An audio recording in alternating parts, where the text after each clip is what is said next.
দিকে দেখো পুরো চা বাগান, ভর্তি চা বাগান।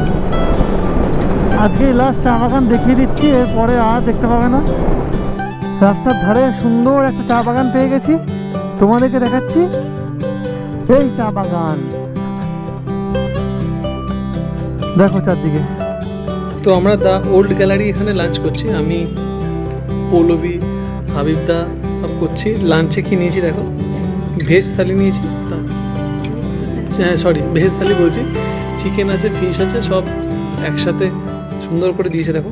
Good morning, good morning from Siliguri. আজকে শিলিগুড়িতে কালকে রাত্রিবেলা আমরা ঢুকেছি, আজকে শিলিগুড়িকে টাটা বলছি। টাটা বলে এগিয়ে যাচ্ছি আস্তে আস্তে আমরা কলকাতার দিকে। খুব মন খারাপ লাগছে, কিছু করারও নেই। কালকে সবথেকে মজার ব্যাপার হলো, আমরা ফেরবার সময় সেবক রোড ধরে এসেছি, আর সেবক রোডটা পুরোটাই হিমালয়ান রেঞ্জে, মানে ওয়েস্ট কালিম্পং না কালিম্পং ডিস্ট্রিক্টে পড়ে, কোন ওয়েস্ট না ইস্ট না এটা জানি না, কিন্তু কালিম্পং হয়ে পড়ে। আর কালিম্পংটা পুরোটাই হিমালয়, জানোই নিশ্চয়ই। মানে এটাই ভালো লাগছে ভেবে যে অরুণাচল দিয়ে শুরু করেছিলাম, মানে হিমালয় দিয়ে শুরু করেছিলাম, আর হিমালয় দিয়ে রাইডটা শেষ হচ্ছে আর কি। কালকে লাস্ট করলাম, হিমালয় টাচ করে নামলাম, ওটাই ভালো লাগছে। মানে এই থ্যাঙ্কসটা যাবে অভিজিৎদার ওপর, কারণ অভিজিৎদার সাথে বন্ধুত্ব হয়েছে আমার চেরাপুঞ্জিতে, সিনিয়র দাদা, খুব ভালো মানুষ, আমাকে গাইড করেছে এই রাস্তা দিয়ে আসবার জন্য। আমি দুবার সিকিম করেছি, কিন্তু এই রাস্তাটা জানতাম না। এই রাস্তাটা এখন দিয়ে এলাম, কালকে মালবাজার সেবক হয়ে শিলিগুড়িতে ঢুকেছি। আজকে আমরা বাড়ি ফেরার পথে।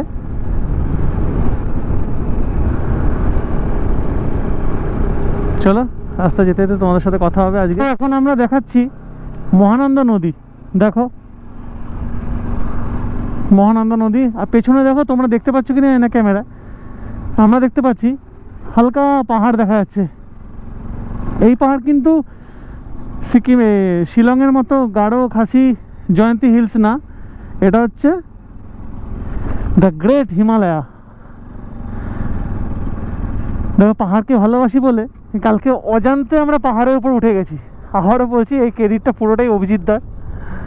কালকে অভিজিৎদাকে ফোন করে রাত্রিবেলা সেটাই বলছিলাম যে অভিজিৎদা, এই পাহাড়কে এত ভালোবাসি, মন থেকে ভালোবাসি, কালকে তুমি প্ল্যান এমনই করে দিয়েছো, বাই ডিফল্ট আমরা হিমালয়ের বুকের ওপর দিয়ে নামলাম।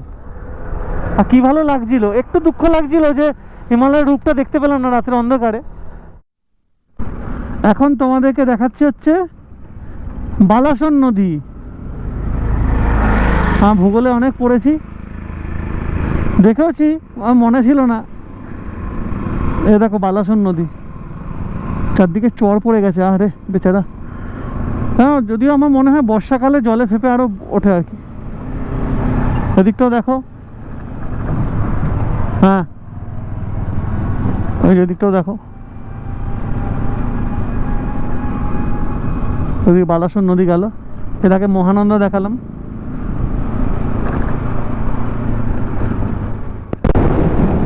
বাঁদিকে দেখো পুরো চা বাগান, ভর্তি চা বাগান। আজকেই লাস্ট চা বাগান দেখিয়ে দিচ্ছি, এরপরে আর দেখতে পাবে না। এদিকেও দেখো চা বাগান, দারুণ লাগছে, হেব্বি লাগছে, সুন্দর। চা বাগানের মাঝখান দিয়ে এরকম ভাবে বাইক চালিয়ে, আহা,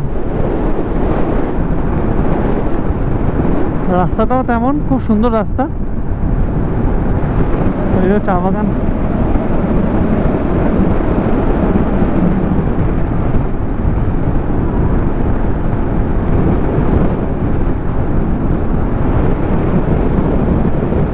হ্যাঁ চা বাগান দেখলে কি মনে পড়ছে বলো তো, যে আসবার দিনকে যখন ঢুকছিলাম তখন চা বাগান দেখে খুব মজা পাচ্ছিলাম। তারপর ভাবছিলাম কতক্ষণে পাহাড় আসবে, আসবে, মানে একের পর এক, হয় না?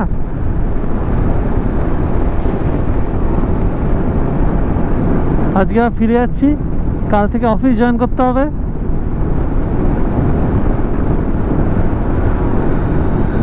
রাইডের দিন শেষ আর কাজের দিন শুরু হবে। আমার তোমাদের সাপোর্ট পেলে, তোমরা চাইলে, তোমাদের যদি তোমাদের সাপোর্ট বলতে এটাই যে তোমরা ভিডিও যতজনকে শেয়ার করবে আর সাবস্ক্রাইব করতে বলবে নিজেদের কাছের লোকদের, তাহলেই আমরা পরবর্তী ভিডিও করবার অনেক এনার্জি পাবো আর কি। বুঝতেই পারছো সাপোর্টটা দরকার আমার, কারণ আমি নতুন ইউটিউবার, তো তোমাদের সাপোর্ট ছাড়া সেটা সম্ভব নয়। এরকম ভিউ আমারও দেখতে ভালো লাগে, আর তোমাদের দেখাতে আরও বেশি ভালো লাগে। কিছুই করতে হবে না, জাস্ট ভিডিও ভালো লাগলো লাইক দেবে, চ্যানেলে তোমরা সাবস্ক্রাইব করে রেখেইছো, আর যদি না করে থাকো করে দেবে, আর তোমার কাছের লোকেদেরকে এটা শেয়ার করে দেবে। রাস্তার ধারে সুন্দর একটা চা বাগান পেয়ে গেছি, তোমাদেরকে দেখাচ্ছি। এই চা বাগান দেখো চারদিকে, মানে পৌলবী আর আমার বাইক না ভাই, আর এই হচ্ছে আমার, না সরি আমার বলছি, এই হচ্ছে আমাদের চা বাগান। দেখো কি দারুণ জায়গাটা, দেখো বাবা, সামনের দিকটা দেখলে মনে হচ্ছে রাত সিনেমার হরর প্লেসটার কথা মনে পড়ছে। না যাই হোক, আমি মজা করছিলাম। খুব সুন্দর, খুব সুন্দর, মানে খুবই সুন্দর। আর এই দেখো একদম সামনে থেকে তোমাদের চা গাছ দেখাচ্ছে, কি সুন্দর, মানে কুয়াশা শিশির পড়ে আছে, ভিজে ভিজে আছে, দারুণ দারুণ। আজকে তোমাদের দেখানোর মতো এই বিউটিফুল জিনিসটাই পেলাম। সকালবেলা ঘুম থেকে উঠে প্রথম সিপ যেটা নাও সেটাই তোমাদের বাগান দেখাচ্ছি। আর তোমাদের দেখানোর মতো আমার কাছে কিছু নেই, যদি থাকতো আমি অবশ্যই দেখাতাম। এখন শুধু রাস্তাই পাবে, রাস্তাই দেখবে। এটা যেটা দেখালাম তোমাদের কেমন লাগলো অবশ্যই কমেন্টস করে জানিও। আর এখন এইটুকুতে যদি ভালো লেগে থাকে একটা লাইক দিও। এখন দুটো স্টিল ছবি ক্যাপচার করে এখান থেকে বেরিয়ে যাব, আর এই সুন্দর চা গাছ আর চা বাগানকে টাটা বলে দেবো।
সুন্দর তোমরা এরিয়াল ভিউ দেখলে, চা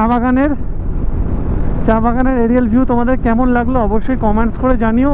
আর খুব ভালো লেগে থাকলে নিজের কাছের লোকদেরকে শেয়ার করো। আমি বারবার করে বলছি এই জন্যই, তার কারণ অনেকে দেখতে দেখতে এতটাই বিভোর হয়ে যায় যে শেয়ার করতে হবে সেটা ভুলে যায়। জাস্ট মনে করিয়ে দেওয়া, আর কিছু না। বারবার বলছি তার কারণ এটাই, আর কিছুই না। একটা এরকম লাইক বাটনেও প্রেস করে দিও, আরও খুব খুশি হব। এই লং ট্রিপের আজকেই লাস্ট ডে। তোমাদের আগেও বলছিলাম যে সবসময় তো, বাহ নদীটা দেখো কি সুন্দর, ওদিকে মহাদেবের মূর্তি ছিল, কি দারুণ। দেখো কি নদী, নামটা জানি না, বাট খুবই সুন্দর। যে কোনো নদী খুব সুন্দর হয়। কলকাতার 500 কিলোমিটার মতন বাকি আছে, দেখা যাক কতক্ষণের মধ্যে কমপ্লিট করতে পারি। আর সঙ্গে তো তোমরা আছো, অটোমেটিকই কমপ্লিট হয়ে যাবে, তাই না? চলো টানতে থাকি। কিষানগঞ্জের দিকে এগোচ্ছি, 33 কিলোমিটার মতন বাকি। আমরা কিষানগঞ্জ রায়গঞ্জ হয়েই ডালখোলা ঢুকবো, ঢুকে ওই রাস্তাটা ধরেই যাবো, বহরমপুর হয়েই যাবো আর কি, সেই প্ল্যানটাই আছে। ফুলবাড়ির রাস্তা আমরা ধরিনি, কিষানগঞ্জ আর 33 কিলোমিটার। এখন আমরা আছি সূর্যাপুর টোল প্লাজায়। সূর্যাপুর টোল প্লাজায় ঢুকলাম, এখন ঘড়িতে বাজে 9:30।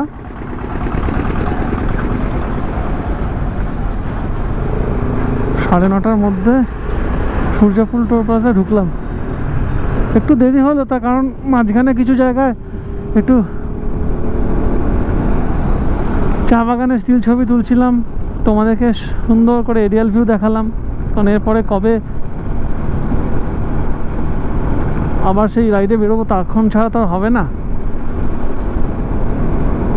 আর এই মুহূর্তে সাথে সাথে তো এ করতে পারবো না, তাও চেষ্টা করবো সবসময়, অন্তত ছোটো ট্রিপ হলেও সেটা তোমাদের সামনে ভিডিও করে দেখাবো। সেই প্ল্যান প্রোগ্রাম সবসময়ই থাকে মাথার মধ্যে। ডালখোলার টোল নাকা পেরিয়ে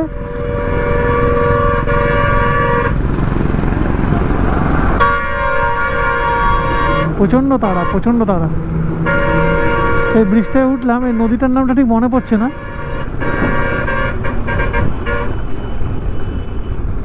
এই বাসটা অত্যন্ত রাফভাবে যাচ্ছে। ব্রিজের ছালবাকল উঠে গেছে, ওটারই মেরামতির কাজ চলছে আর কি। এই যে মেরামতির কাজ চলছে, দেখো নদীটা দেখো।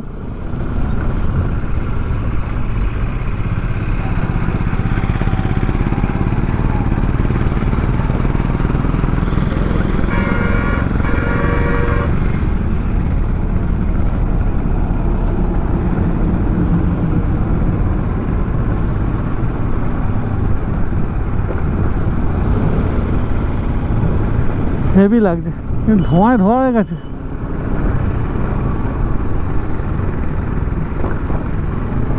দেখে বুঝতেই পারছো তোমরা, আকাশে কালার দেখে বুঝতেই পারছো কতটা পলিউটেড এরিয়াতে আমরা ঢুকছি। কেন এখানকার লোকরা বেশি অসুস্থ হয়, আকাশটা দেখো পুরো ঘোলাটে হয়ে গেছে। ও ধোঁয়া, মানে নদীর ওপরে দেখো পুরো ধোঁয়া। এটা কিন্তু কুয়াশা ভেবো না, সব ধোঁয়া এগুলো। অত্যন্ত ধোঁয়া গন্ধ ছাড়ছে চারদিক দিয়ে, কেন জানি না, কোথাও একটা কিছু আগুন ফাগুন লাগিয়েছে মনে। ওদিকটাও দেখো,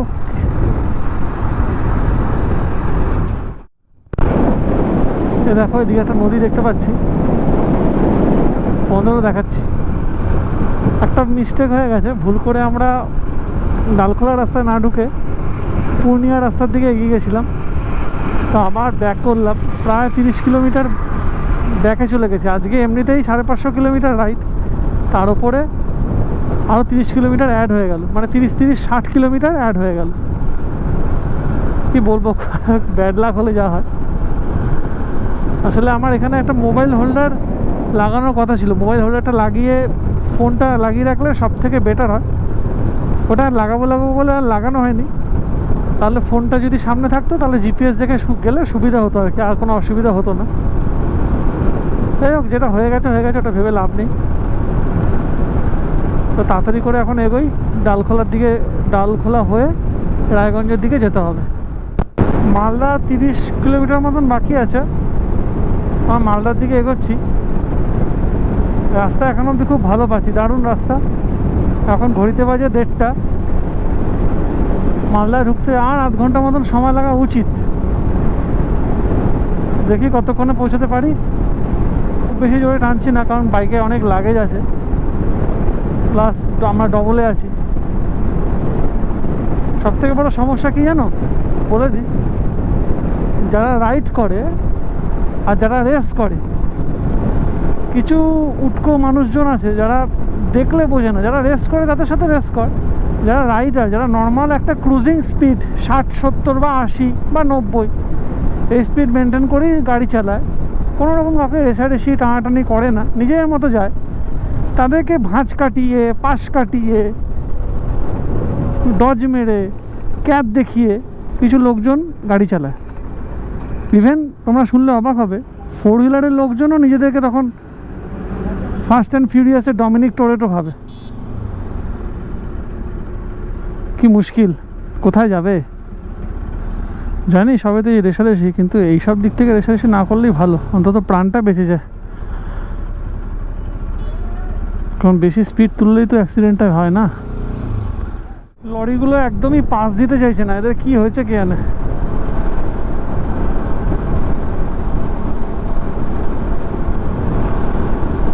কি করতে চাইছে বুঝতে পারছি না। তো ফাইনালি আমরা এলাম, এটা জায়গাটার নামটা কি? কালিয়াচক। কালিয়াচকে আমরা এসেছি, আমি আর পৌলবী এসেছি। আর একটা সারপ্রাইজ দেওয়ার আছে, সেটা হচ্ছে যে তোমরা নিশ্চয়ই বুমলা পাশে ব্লগটা দেখেছো, সেখানে হাবিবদা বলে একজন ছিল, তিনি আমাদের সাথে বুমলা পাসটা করেছিলেন। করে তারপর ফেরবার সময়তে আমরা আলাদা হয়ে যাই। আজকে শিলিগুড়িতে ওনার বাড়ি, তো শিলিগুড়ির ওখানেই, হ্যাঁ কালিয়াচকের এখানেই বাড়ি। তো ওখানে আবার ওনার সাথে দেখা হয়েছে। এই যে হাবিবদা, হ্যালো। তো আজকে লাঞ্চটা আমি হাবিবদার সাথেই করবো, করে একসাথেই করছি। মানে এখন মনে পড়ে যাচ্ছে সেই তাওয়াংয়ের কথা। তাওয়াংয়ে আমরা একসাথে লাঞ্চ করেছিলাম, একসাথে গেছিলাম, সব মনে পড়ে সেখান যাচ্ছে। থেকে আলাপ হয়েছিল দুপুরবেলা একটা খাওয়ার জায়গা থেকে, আবার হ্যাঁ। আজকে খাওয়ার জায়গা সেই আমার কথা হচ্ছে। হ্যাঁ, কি বেশ নাম ছিল সেই লজে, এটা মা মনসা। হোটেলে। মা মনসা, ওখানে তাওয়াংয়ে বাঙালি রেস্টুরেন্ট পেয়েছিলাম, ওখানে আলাপ হয়েছিল। এখন এখানে এসে আমরা দেখা করে লাঞ্চ করব, করে আমি ফেরত যাবো, আর হাবিবদা যাবে হাবিবদার কাজে। হাবিবদার তো এখানেই বাড়ি। হ্যাঁ, তো এখানেই বাড়ি, কোনো নেই। চলো এখান থেকে এখন লাঞ্চটা করিনি, করে বেরোচ্ছি। হাবিবদা টাটা বলে থাকবো। টাটা, সবাই দেখবেন অবশ্যই। একদম একদম, চলো লাঞ্চটা করে নি। তো আমরা দ্য ওল্ড গ্যালারি এখানে লাঞ্চ করছি, আমি পৌলবী হাবিবদা সব করছি। লাঞ্চে কি নিয়েছি দেখো, ভেজ থালি নিয়েছি, তা সরি ভেজ থালি বলছি, চিকেন আছে, ফিশ আছে, সব একসাথে সুন্দর করে দিয়েছে দেখো। সব কিছুই আছে, সব কিছু আছে, পনির আছে, ডাল আছে, পোলাও আছে, রাইস, স্যালাড, সব পাপড় সুন্দর করে সাজিয়ে দিয়েছে। এটা খাবো, অনেকদিন পর বাঙালি খাবার দাবারগুলো ঠিকঠাক পেয়েছি, জমিয়ে খাবো, খেয়ে এখান থেকে বেরোবো। তো আমরা লাঞ্চ করে নিলাম, এখান থেকে করলাম দ্য ওল্ড গ্যালারি, দেখতে পাচ্ছ দ্য ওল্ড গ্যালারি, ইয়ামা শোরুমের ঠিক ওপরে। দারুণ খেলাম, দারুণ। আমি হাবিবদা আর পৌলবী লাঞ্চ করলাম। দুঃখের বিষয়, আমার খুব বলতে খুব খারাপ লাগছে, মানে হাবিবদার ভাই একটু দূরে, মানে এই 4-5 কিলোমিটার দূরে এখানে একটা ছোট্ট অ্যাক্সিডেন্ট হয়ে গেছে। মানে কোইন্সিডেন্টলি মানে হাবিবদাকে মানে লাঞ্চ করতে পারলো না, আমাদের সাথে চলে গেল, তাই হাবিবদাকে আমি টাটাও বলতে পারলাম না। তা আমাদেরও তাড়া আছে, না হলে আমি মানে কি বলবো, খুব খারাপ লাগছে, কিছু বলার নেই। যাই হোক, এগিয়ে যাচ্ছি। বাড়ি গিয়ে পরে হাবিবদাকে ফোন করে নেব, কারণ আমার সত্যি কথা বলতে আমার জ্বালা হয়েছে অন্য। আমার আজকে আমি নিজেদের লোক, হাবিবদা হয়তো বেশি দিনের সম্পর্ক না, তবুও মানে অ্যাজ এ বাইকার আমাদের মধ্যে বন্ধুত্ব, ভালোবাসা, ভাইয়ের সম্পর্কটা আগে হয়ে যায়। তাই জন্য আমার মানে খুব মন চাইছে যে আমি গিয়ে দেখি কি হলো না হলো, একটু পাশে গিয়ে দাঁড়াই, কিন্তু আমার ছুটি শেষ, আজকে আমার লাস্ট ছুটি, কালকে আমাকে অফিসে জয়েন করতে হবে। আমি কিছুতেই হোক আমি থাকতে পারলাম না, নাহলে আমি আজকে ওখানে গিয়ে আমি আরামসে এখানে কোথাও স্টে করে দিতাম, বা হাবিবদা হয়তো নিজের বাড়িতে আমাকে স্টে করে দিত, সেটা নিয়ে চাপ নেই। তো খারাপ লাগছে ওটাই যে আমি যেতে পারলাম না ওরকম অসময়ে। এখন ঘড়িতে বাজে 4:30, আমরা ফারাক্কা ব্যারেজ পার করছি। দেখো আসবার সময় দেখিয়েছিলাম তোমাদের, যাওয়ার সময় দেখালাম।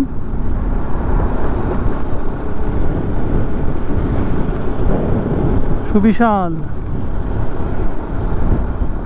তো ফাইনালি আমরা এসে গেছি বাড়িতে। খুব খারাপ খুব অবস্থা। খারাপ অবস্থা, মুখ চোখ দেখে বুঝতে পারছো, একদম মানে জরাজীর্ণ অবস্থা হয়ে গেছে। তার কারণ হচ্ছে রাস্তায় প্রচুর জ্যাম ছিল, জ্যাম পেয়েছি, ডাইভারশন পেয়েছি, আর ভাঙাচোরা রাস্তার কথা তো বাদই দাও, এত ধুলো যে আমার বালাক্লাবা পুরো ধুলো হয়ে গেছিলো, এমন অবস্থা, নাক ফাঁকে মানে ধুলো ঢুকে একদম হয়ে গেছে, অবস্থা খুব খারাপ। কিন্তু অ্যাট লাস্ট আমরা বাড়িতে এসেছি, তাও ওই কটা নাগাদ এলাম, 1:15। ওই 1:15 নাগাদ এসেছি। খুব খারাপ কন্ডিশনের রাস্তা পেয়েছি, এই হচ্ছে ব্যাপার। খুব জ্যাম পেয়েছি, মধ্যে কথা জ্যাম পেয়েছি, কারণ নবদ্বীপের যে ব্রিজটা যেখান দিয়ে আমরা আসবো ওখানে টানা অনেকক্ষণ জ্যাম পেয়েছি। তো খুব, আর তা আমাদের লাগেজ ছিল যে সাইড দিয়ে কাটিয়ে বেরোবো, সেই সুযোগও পাইনি, এই হলো ব্যাপার। তো আজকে ভিডিওটাতে যদিও বা কিছু দেখানোর ছিল না, শুধু বাড়ি ফেরাটাই, কিছু তোমাদের কাছে সেরকম দেখানোর ছিল না। তো তোমরা দেখেইছো নিশ্চয়ই, দুপুরবেলা লাঞ্চ করলাম, তারপরে বেরিয়ে এসেছি। ওখান থেকে আসার পর হালকা মানে অনেকটা তখন খাওয়া, হেভি লাঞ্চ হয়েছিল বলে হালকা একটা কিছু আমরা খেয়ে নিয়েছিলাম বাইরে থেকে। আর তারপরে সেটা তোমাদের আর দেখাইনি, ডাইরেক্ট বাড়িতে এসে ভিডিওটা শেষ করলাম, কারণ বাড়ি থেকে ফার্স্ট ব্লগটা শুরু হয়েছিল। তো ভাবলাম এখানেই শেষ করা যাক। তো চলো, আমাদের এই পর্বটা তো আপাতত শেষ হলো। আগে ভিডিওগুলো না দেওয়া থাকলে ডেসক্রিপশন বক্সে সমস্ত লিঙ্ক দেওয়া থাকবে। আর সমস্ত চ্যানেলে যারা নতুন তাদের বলবো সাবস্ক্রাইব না করা থাকলে করে দিও, ইনস্টাগ্রাম পেজ ফলো করে দিও, আগেও বলেছি। তো চলো, এবারের মতো আজকে ভিডিও শেষ করলো। অরুণাচল আর মেঘালয়ের ভিডিও।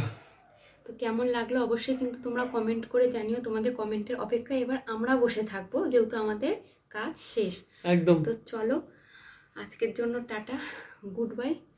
দেখা হবে খুব শীঘ্রই আবার নতুন একটা কোনো ইন্টারেস্টিং পর্ব নিয়ে। অপেক্ষায় রইলাম তোমাদের কমেন্টস দেখবার জন্য, ঠিক আছে? চলো, টাটা।